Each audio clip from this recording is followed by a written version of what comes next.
నాటుకోళ్ల ఫామ్ ఎలా ఆరంభించాలి? మొదట తెలుసుకోవాల్సిన 3 విషయాలు.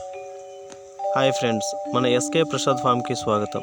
నేడు నాటుకోళ్ల ఫామ్ ఆరంభించాలనుకునే ప్రతి ఒక్కరూ తప్పకుండా తెలుసుకోవాల్సిన 3 ముఖ్యమైన విషయాల గురించి మాట్లాడుకుందాం. ఫస్ట్ పాయింట్, ఎంత పెట్టుబడి అవసరం? ముందుగా మీ దగ్గర ఎంత బడ్జెట్ ఉందో నిర్ణయించుకోండి.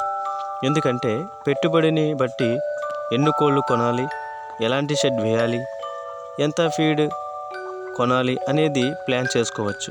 ముందుగా మీ బడ్జెట్ను లెక్క వేసుకుని తర్వాతే ఫామ్ ఆరంభించాలి. పాయింట్ 2, బ్రీడ్ ఎక్కడి నుండి తీసుకోవాలి?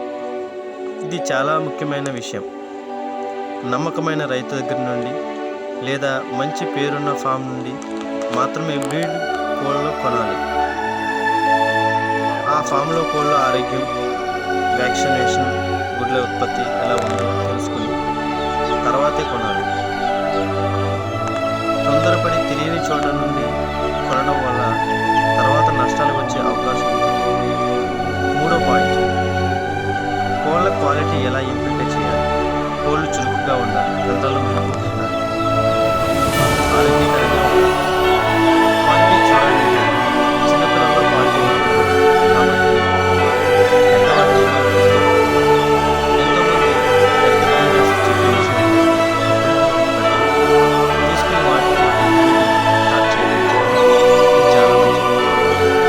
క్వాలిటీ ఎలా తెలుసుకోవాలి? పుంజుకు ఉండవలసిన లక్షణాలు: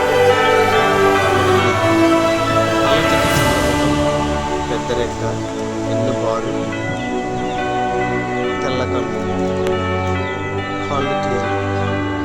అన్నిటికంటే ముఖ్యంగా దాని యొక్క స్పీడ్. పెట్టలకు ఉండవలసిన లక్షణాలు సేమ్ అదే క్వాలిటీ ఉండాలి. మంచి క్వాలిటీ కోళ్ళతోనే మంచి ఫలితాలు వస్తాయి. ఇలాంటి నాటుకోళ్ళ పెంపకం వీడియోల కోసం మా ఛానల్ని తప్పకుండా సబ్స్క్రైబ్ చేయండి. ధన్యవాదాలు.